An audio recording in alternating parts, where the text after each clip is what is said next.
They try to drown me. I can swim upstream so profoundly. I can stay calm in a dire situation. I'm at it every day, no time for a vacation. And I smell blood in the water. Everything I do, yeah, I do it for my daughters. Now I'm gonna shut your lips. It's time for a brand new episode of what? We talking jit, say what? We talking jit, say what? We talking jit, say what? We talking jit, said it's time for a brand new episode of Talking Jit. Welcome back, guys. Thanks for listening in. Today we're doing the UFC 298 fight predictions. I got my buddy Jaxsen in the house joining us. Jaxsen is a white belt, should be blue belt, savage in our gym, and I appreciate you joining us. And what's funny about you, dude, is you're like a secret assassin. I guess. You've always been chilling on the sidelines, and just that story about you hopping in Apex and wrecking Zach and not saying a damn word is like one of the funnier stories I've heard about like someone kind of getting introduced to the group in the gym. So for those at home, a little funny story, and correct me if I'm wrong, but one of my good friends, Zach, was just on Discord streaming Apex, and how'd it go down? Like I think he was streaming on Twitch actually.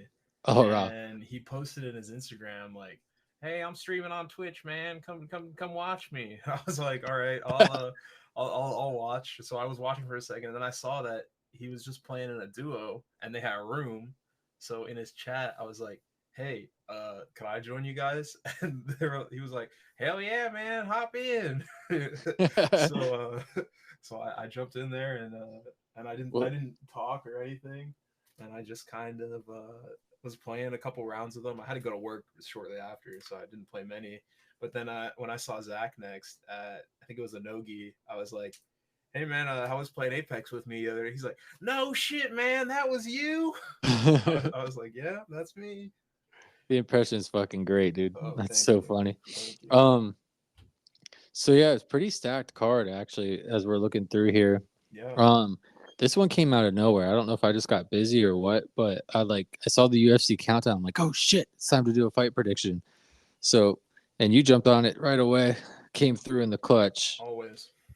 Let's roll into the first match, man. Let's just get started. Anthony Hernandez versus Roman. I'm always messing up names, dude, but it doesn't matter because UFC tends to change names over time, don't they? Like Yep. Jose goes to Jose, Khabib goes to Khabib. Yeah. But Anthony Hernandez versus Roman Kopylov. Kopylov, I don't know, something Kopylov, like that. yeah. This one's a pretty even matchup if you look at the stats. 11-2 for Anthony Hernandez. Roman is 12-2. They're both coming off of wins, 6 foot tall. And the weight is like pretty much the only difference, and it's only like 5 pound difference. Everything else is almost exactly the same. But what's interesting as I'm looking at their stats, it seems like Roman is more of the significant knockout artist, and it's Anthony Hernandez has more submission victories if you look at their victory totals. So that's almost looking like the traditional grappler versus striker matchup. Yeah. They've both been in the UFC for a couple years at this point, both these guys. And I know Hernandez a couple fights ago was coming off of his first comeback after a little bit of an injury. I think he was out for almost a year between 2020 and 2021. And when he came back against Vieira and got the guillotine, he got performance of the night in that match. Oh, really? Yes. So good grappling. Yeah, I think he had a couple injuries because if you look, he has in his not his 3 most recent fights, but the fights before that, there's a year between each fight, or 6 months I think between August and May. But then the next one there's a year, and then the one after that there's another year. So he hasn't fought a lot, but he has a variety of different wins, and he's won 100 different ways, and it looks like he's lost 100 different ways. He's just one of those guys. So who do you think you got?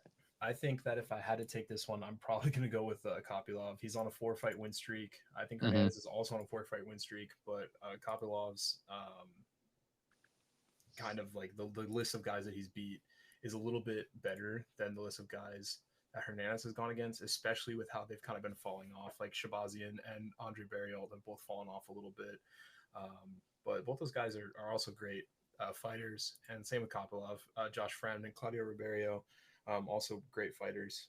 Fight night guys, but those are the ones that you got to watch. Yeah, I'm going with Roman as well. I've seen a few of his fights. I like his style. And I don't know. I just got the vibe that he's gonna win. Yeah. So that's the very first fight of the night. And then from here on, man, it gets like interesting. Like all these are pretty good matchups. Yeah. We've got the next fight, which to me, if I'm looking at the lineup, to be honest, like I don't know how this isn't either the co-main or the third main. But Merab versus Henry Cejudo. You didn't even attempt the last name. No, dude. If you want to, Dvalishvili or Dvalishvili, yeah. with a name like Merab, and you could just say Aljo's little side chick or whatever you want to call him. I mean, and all jokes aside, he's a beast, but yes. total maniac. I've seen videos of that guy training, and he's just like one of them guys who's just like fearless, total maniac. He'd climb 80-foot trees, and if you called it training, you know what I mean? Yeah, yeah, exactly. Kind of like Yuri, just elbowing trees in the forest for hours. Yeah, exactly.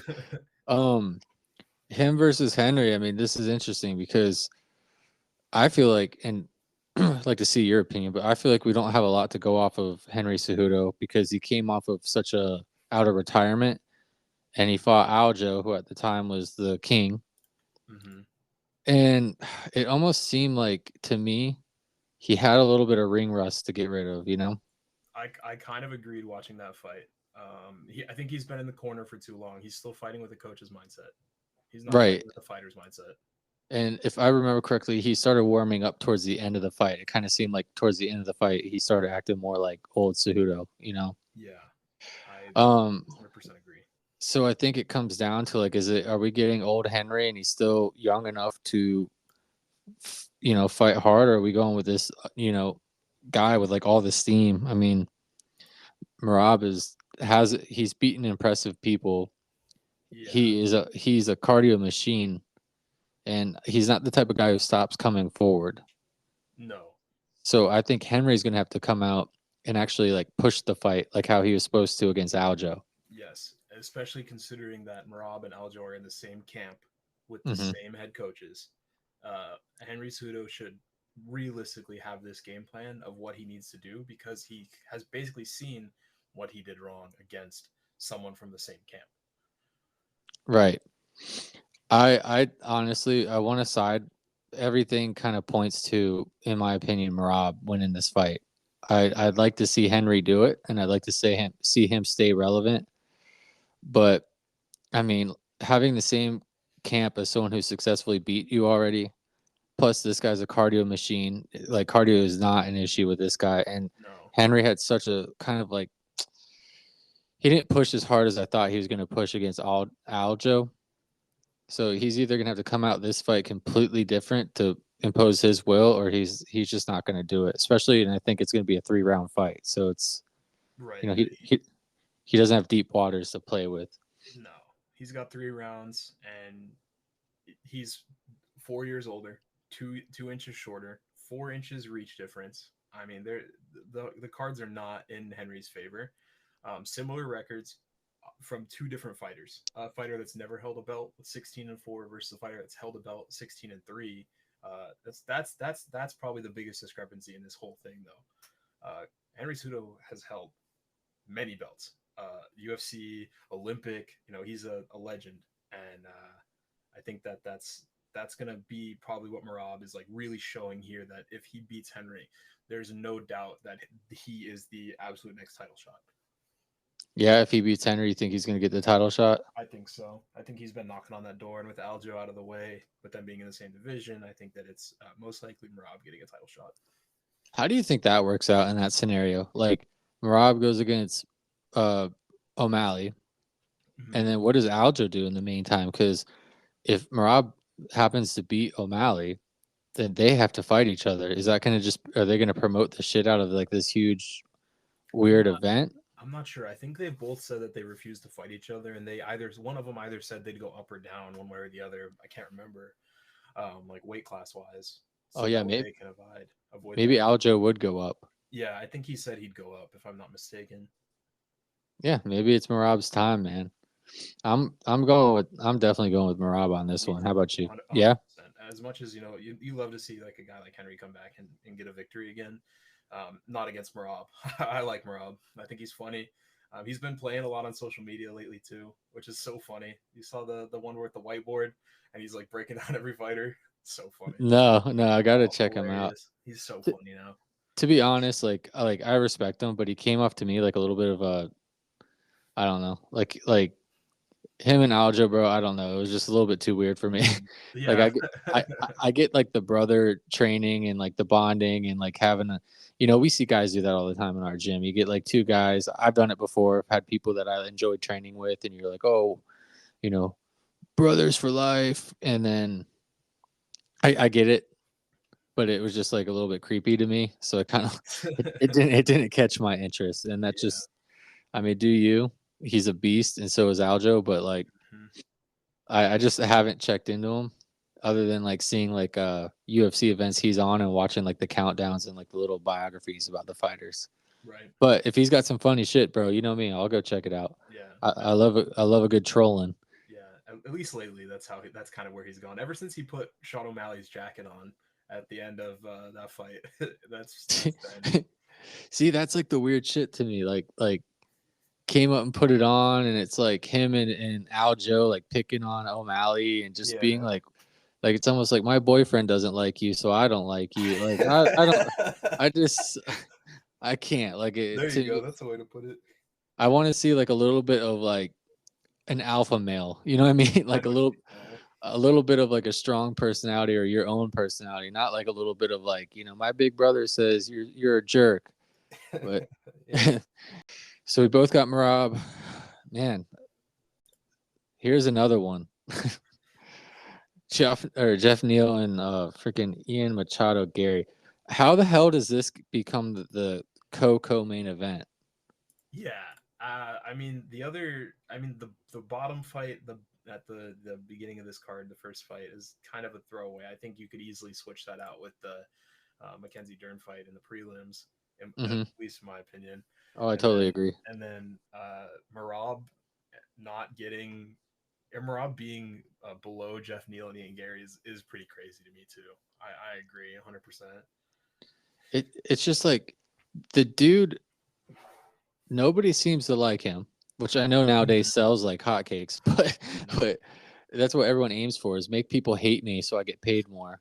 But like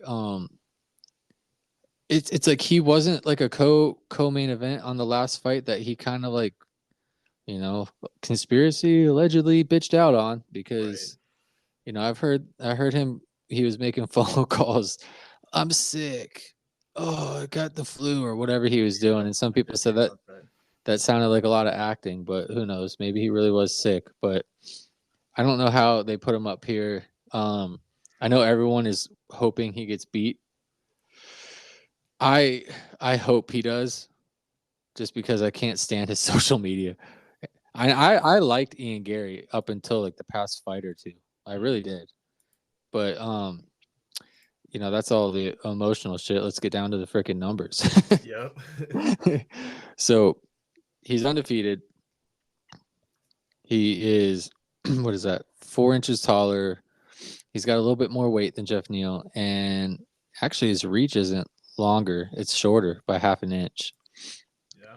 which is interesting because so he's going to be punching down a little bit with, Mhm. and Jeff Neal is going to have like about half an inch to close. Their stats are pretty similar though. Like their wins, Yep. sixty This. percent, 60% KO rate for Jeff Neal. Mhm. How do you see this one going, Jackson? Really, I think as much as I'm not a huge fan of him either, especially with recent, I think I still have to take Ian Gary over Jeff Neal. Jeff Neal kind of one of those what I call like gatekeepers of a division, Hmm. but ultimately not a bad fighter. I don't think if you're in the UFC you're a bad fighter, but I think that he's not at his prime anymore. I think he's a bit older if I'm not mistaken.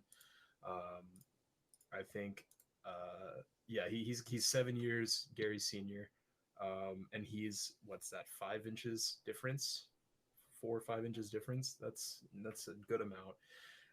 Obviously in the cage, stance changes that, and then it's maybe an inch or two at max. And they also build these guys at heights that are not legit too. So Hmm. uh,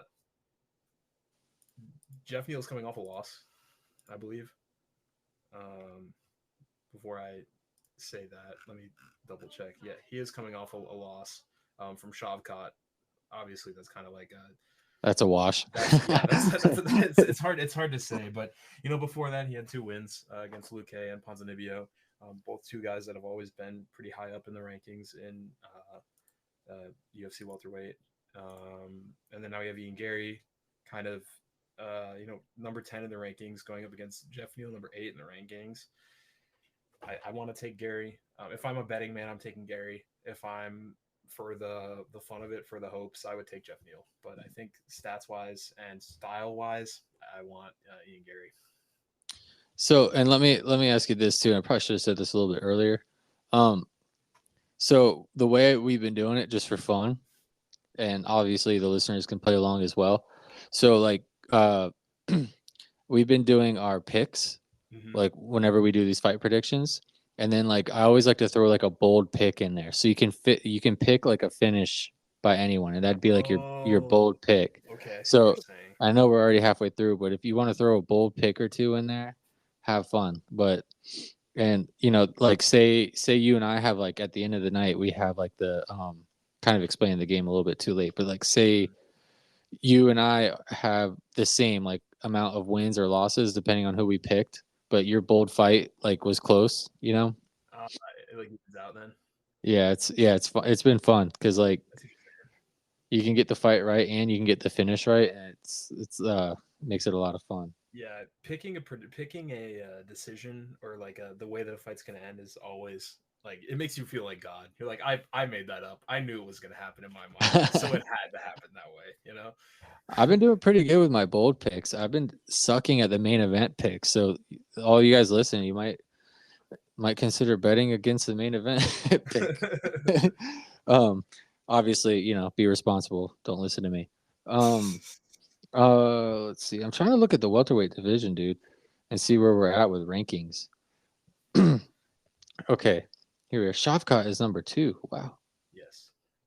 Okay, so has has Ian Gary fought Kevin Holland? Let me pull up his record and see. He has not fought Kevin Holland.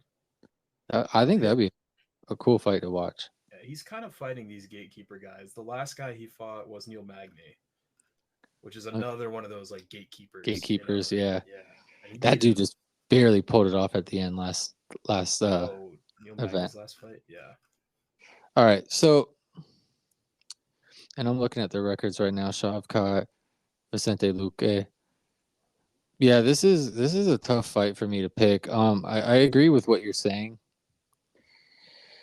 I kind of think that, and I get into this because I understand that it's entertainment, and entertainment needs to make money. And I definitely notice a pattern in UFC finding marketable people and finding ways to make marketable people win. Right. So I'm being a Debbie Downer right now, but I just think that, like you said, like Jeff Neal, could he pull it off? Yes, but I think they're making Ian Gary fight people below his rank. I think they want to hype up a big fight where people want to see him lose, and they're going to keep giving him matchups to do so. I see him beating Jeff Neal, but I don't think he'll finish him. I kind of agree. I think this is going to become a bit of a boxing match, like just a point fight. Yes. It's going Ian Gary background in karate, um, Jeff Neal background in let's see what it says. Doesn't really give him a specific background, but He's kind of like a heavy-handed. I almost want to say like boxer, but he's got like a square stance. And tell me if you agree. I see Ian Gary just like you said, point fighting and using teeps and Yep. long kicks to keep Jeff Neal out of range. I 100% agree. I think that's exactly what he'll do. He'll go for that side teep that everybody loves in MMA because it's a little less risky. Mm-hmm. And he's going to keep him at distance, keep him at bay, and it's going to be a point fight. And Ian Gary probably takes the points. I expect Jeff Neal to stay a little bit low, trying to get in there, and I think Ian Gary is going to be able to, reach the face with kicks or threaten head kicks if he starts getting too low and it starts becoming successful. So I'm going Ian Gary by decision on this one. You know what? I'll piggyback off that, but I won't make that my bold pick. I will piggyback off that. All right. And then now we're rolling into the meat. And again, and I'm always like, who am I? But I'm always like speculating like the co-mains and stuff like that. I could see Whitaker and Costa being a good fight, but man, do you feel like Merab and Cejudo could have been the co-main? Absolutely. I think so. I think alone, Cejudo's a big enough draw still. He still gets talked about. Of course. And I think that's really where everybody loves Robert Whitaker too. That's the thing. Of course, yeah. But he's been kind of like shaky lately. And Costa's been kind of like I don't want to say irrelevant, but he hasn't been very active, Right. Again, a very fucking funny person though. Yes. I think what makes him funny is looking at him, you wouldn't think he was funny. I know exactly what you're saying. But his secret juice and his like troll game and just not giving a fuck is hilarious to me. Yep. I honestly, I feel like Costa's just, I don't know. This is a tough one. You take the lead on this one, Jaxsen. I'm taking the lead on this one. I think that this is going to probably be the most exciting fight on the card. If I have to be honest, even above Volk and Topuria, simply because of both these guys having their history in this division, especially. Mm-hmm. Whitaker, UFC legend at this point, Hall of Famer for sure. Probably one of the funniest nicknames of all time too. For a little while, he was known as the biracial angel, which hilarious. That's awesome. Hearing Bruce Buffer say that in the one clip that he ever said, it is so funny. And then Paulo Costa, another funny guy. And Paulo Costa hasn't fought recently because there was a contract dispute between him and UFC. Okay. He was a free agent, and that's why he hasn't fought in a little while. And then nobody wanted to sign him for more money, so he finally jumped on the wagon for the UFC again. But his last fight was a pretty brutal one against Luke Rockhold. I was gonna say no one wanted to pick him up after that, bro. Maybe that's why, because Luke Rockhold like retired. Maybe they looked at it like he had a grind with somebody who's out of their prime. But Rockhold's a beast, bro, and that fight just showed how much heart like he has. Like he's not a quitter, dude. He's not gonna quit. No, and they were both covered in blood. That was a disgusting fight. One of the most sick fights. And it was awesome. Yeah, exactly. Yeah, so we left off. What did we say? Sorry, folks. We had a testicle difficulties. So that being said, that match was brutal, and it showed that Costa's not exactly easy to finish. Nope. And he's a grinder. The question in my head naturally or first comes, is Whitaker like out of his prime? Is he just going through a rough patch? I mean, it's not like he's losing to nobodies, but he hasn't looked like the most dominant person like he used to be. And Costa just kind of always been hanging out there, like close to the top. You know what I mean? Right. I think Oh, go ahead. Oh yeah, one of those guys just always like just biting at the bit to get there. He's sitting just outside the top 5. And I think he's beaten 2 of the guys in the top 5.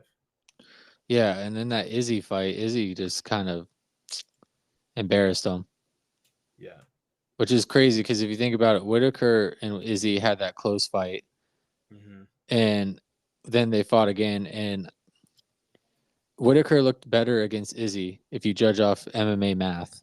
But right. I don't know. I kind of see Costa just catching Whitaker with a good punch. I feel like Whitaker's been getting hit with hard punches lately, and it's been stunning him and affecting him. I don't know if his jaw's going away or if he's just been getting caught or what it is, but I could see Costa landing like a nice strike and starting to put the fight in his favor. So I'm going to personally go with Costa. You're going with Costa. I think this is probably where I use my bold prediction. Let's go. I'm saying that Whitaker coming off a loss has a lot more to prove than Paulo Costa coming off a win. And I'm taking Robert Whitaker by a TKO, specifically a TKO, not a KO, a TKO on Paulo Costa.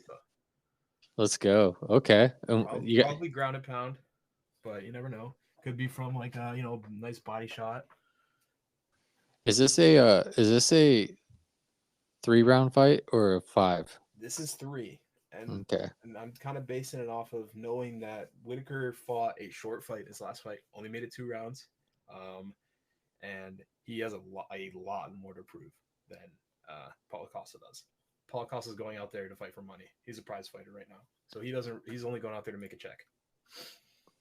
Ooh, man, dropping these facts. I love it. I knew you do your research, dude. I was excited. I do my best. Who's the favorite? Whitaker, huh? Oh, I was looking for that. I didn't see it. Whitaker is negative 205 right now. Costa is plus 170. Interesting. I'm going against the odds here. Yep, I'm going for Whitaker by TKO. That's my bold prediction. That's my finish prediction. I want to, you know what? I'll even go round specific, like, towards the end of the second round. I'll say within the last 2.5 minutes, probably. So the last half of the second round. Dude, I hope we're watching them together. Yeah. Because that happens, I want to hear the reaction. I'll simply just say, where my money at, I don't bet, but if I would bet on that. I'll let you tap me in front of Professor if you're right. You're a champ for that one. Just right in front of Professor. Yep. You call the submission, and I'm something crazy then. I got Seth his 5th stripe strictly by acting like Seth is dominating me. Hey, look, he deserved it. Man. Okay, we're on the main event already. We are. Man, I've been going back and forth on this all day because you want me to take the lead on this one? Please. This is okay. Your show. Here's what goes through my head. Going back to what you said about Whitaker, Volk has a lot to prove. He's got to bounce back. He just lost 2 fights. I mean, lost 2 fights going up weight classes and lost them both against the same guy. Mm-hmm. Turns out he was dealing with some issues, and he kind of got a short notice to fight his last fight, which he's not, which I like about him is he's classy. He's not blaming anything. No. But to lose against Islam and get knocked out, it's going to show off his mental fortitude if he's able to, shake that off and just keep going. Topuria, man, he just looks like that. Like he's undefeated. He's dominating. He's good on the ground. He's good standing up. His punches are so fucking crispy, dude. His boxing really is crispy. I was going to say, one of the most slept on boxers in the UFC right now. For sure. That shovel hook that he does to like the gut. That's picture perfect. It's like out of a painting. I haven't seen a good one like that since Aldo. You know what I mean? Yeah. And dude, from what I've heard, he has a crew making a documentary already. So when he wins the belt, his documentary is ready. That's good stuff. So he is not phased. He's not scared. He's in it. He's mentally just like focused. I'm more afraid for Volk on this than I am for when he went against Yair Rodriguez, because that was kind of a scary fight for Volk as well. This guy's good everywhere. His submissions are good. Volk's really got he's got his work cut out for him. I would hate to see him lose the belt, but at the same time, if it's to anyone, like I wouldn't mind it being Ilia Topuria. Right. I kind of agree. I like Elite Perea. I think the limited interviews that I've seen of him, he always seems both these guys are super classy and are super professional too. Don't do a lot of trash talking. They're very honest and they're just great fighters. Yeah, and their skills do the talking for them. Yep. The emotional side, what sucks is say Volk loses this fight, then everyone's gonna be in doubting mode because, like I said, he lost his last two, even though they're to Islam and going up weight class. Yep. Just like that is enough to for the general public and the general people who aren't really into combat, like don't understand combat sports, like they watch them but they don't understand. That'd be enough for people to be like, hey, like, Volk is fake. Like, look how quick people turn on Brock Lesnar. When he was killing it, everyone was like saying he's the GOAT, he's the GOAT. And then he loses one fight and everyone's like, that guy fucking sucks. I would hate to see Volk go through that. Yeah, we're kind of seeing that with Izzy too. I mean, Yeah. there have always been Izzy haters. I will recognize the Izzy haters, but especially with them being like, oh my god, he just point fights. He just stretches the rounds. He doesn't actually progress. He's not doing anything different each fight. It's the same kind of thing. I think some of the Izzy haters deserved cringy, very cringy. Yeah. But I also believe I've heard he's a great dude outside of the ring too, though, and I've heard he keeps it so real, bro. I gotta love him. I kind of agree. He'll leave you frozen like Elsa, And I think that's probably one of my favorite things that anybody's ever said, just because it's so daft and so stupid, but it's hilarious in the same way. The dog collar got me like a little cringe. Yeah. But just even how he defended Rogan. Yep. When Rogan said the N-word or whatever like that, and they were like trying to cancel him. It's really cool that Izzy like came out and was like, I got a lot of respect for him. Yeah. Wait, we got way off subject. Yeah, Izzy's not fighting tonight. Izzy's not fighting, no. But shout out to Izzy. Yeah. Shout out to Izzy. Gosh damn.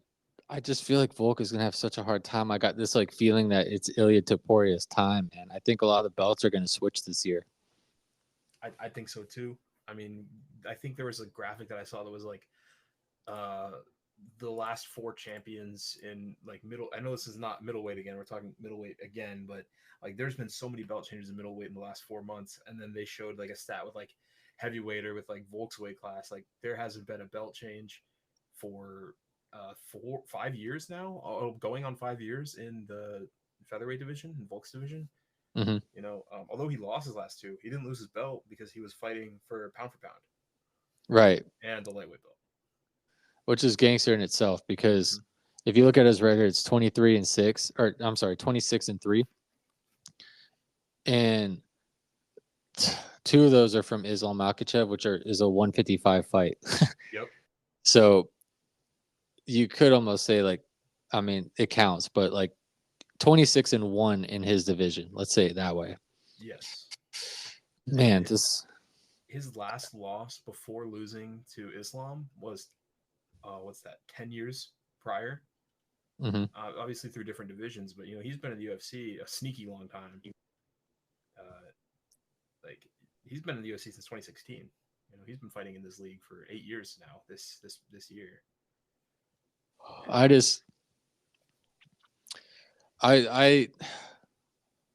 Man, like I feel like Toporia's got the momentum. He's got the right attitude. I feel like he's mentally there. I gotta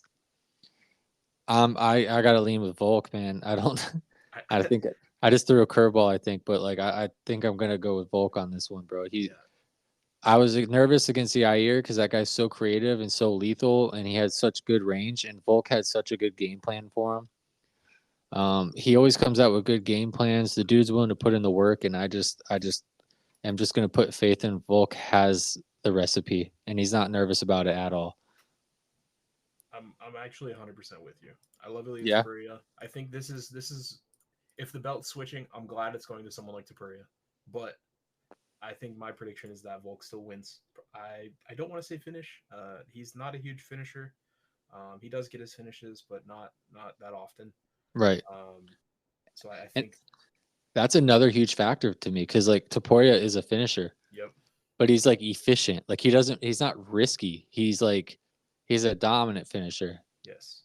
he comes in, he throws that overhand right just perfect, or he gets to the takedown and gets the submission just perfect. It's not like he's like back against the cage and throws a hook out of nowhere and catches a guy. It's like it's calculated. So that's what makes him so fucking scary, man. And classy dude. For If sure. Volk beats him, I think that's it. Like I think Volk has to like go after Makhachev again. I mean, I think that's really the only way. There's really no other like way out of the division except for just going for more belts because he's become such a killer in his own division. Um, I mean, obviously, there's also the chance of whoever is holding what's that, a bantamweight to go up and fight Volk, but that's still like that's asking a death sentence, you know. Or Volk versus Aljo. Volk versus Aljo would be fun. Um, Or Topuria versus Aljo would be fun. yeah, Taporia versus Aljo would be really cool. That's for sure. Well, we got all the same freaking picks, man. The only difference know. is your bold pick is Whitaker. Whitaker, TKO. Oh wait, no, that's our difference. That's our That's our, tiebreaker. yeah, you're right. That is the one that we're differing on. I picked Costa. You picked Whitaker. I did. And just out of curiosity, who would you take between Mackenzie Dern and Amanda? Just because we have slight ties to Mackenzie Dern, you could say. Yeah. I mean, obviously, do I even need to go further? Of course, it's Mackenzie Dern. I mean, obviously, I think she got beat pretty bad in her last fight. If I can remember correctly. Yeah, a TKO in the second round to Jessica Andrade, who's a killer. So it's I don't want to say it's logical, but it's like if you lose, you want to lose to somebody that people look at and go, oh yeah, that's a great fighter. Yeah. But she win trades. She wins one, loses one, a lot. Dern, going up against Lemos, who I can't say I'm too familiar with. I know the name, I just can't say I remember anything specific about her fighting. But her last loss was to Wei Li for the belt. So she's also a bit of a killer. She beat Marina Rodriguez and Michelle Watterson last. But I think just for fun, again, I'm going to pick Dern just because I like, I think she's the underdog if we're looking at betting odds. Betting odds. She's plus 114 right now. Okay, so she's barely underdog, but yeah. Man, and the real question is she bringing her translator this time? Who knows? Her fake Brazilian accent. Who knows? Oh my god, I love it. I freaking love it. I'm gonna pay for all this shit talking one day. Yeah, I mean, it's bound to happen. Man, that's it. Is it just me? Is that a small main card? 1, 2, 5 fights? There's a lot of canceled fights on this card. That's been happening more and more. And that's the tricky part about recording these so early is it's like you record them and then you post them and then the fights get canceled or switched. Yeah. There's only 15 fights in total. Wow. They didn't get a replacement for Dobson or Gore, and they didn't get a replacement for Yusaku. Or no, they did. Danny Barlow is the guy that stayed in. Josh Quinlan going up against him. And there's actually a couple Japanese fighters on this card. It's really cool to see that the Japanese MMA camp is coming back again. Yeah, them dudes don't quit. No, they're good. Really Back good. when I was in the MMA days, dude, we like were always like, all right, I don't want to get matched up against an Asian guy, like a Japanese or you know what I mean? Yeah. Because none of them fucking quit. No. Like they don't quit. No. And then like at that time, like Brazilians were very dominant too. So it was always scary if you got a Brazilian opponent. Yes. You'd be like, oh, this is gonna be some work. Well shit, man. That's our card. That's the card. I appreciate you doing this. Of course, man. Let us know what you guys think. Long-time listener. Yeah, glad to be on. I think the podcast is fucking sick. If you're listening to it and you're like, I don't know if I want to listen to the next episode of this podcast, you're probably a bitch ass. You need to listen to the next episode of this podcast and keep listening to it. Because my friends down here are trying to make shit happen. And we're going to make some shit happen.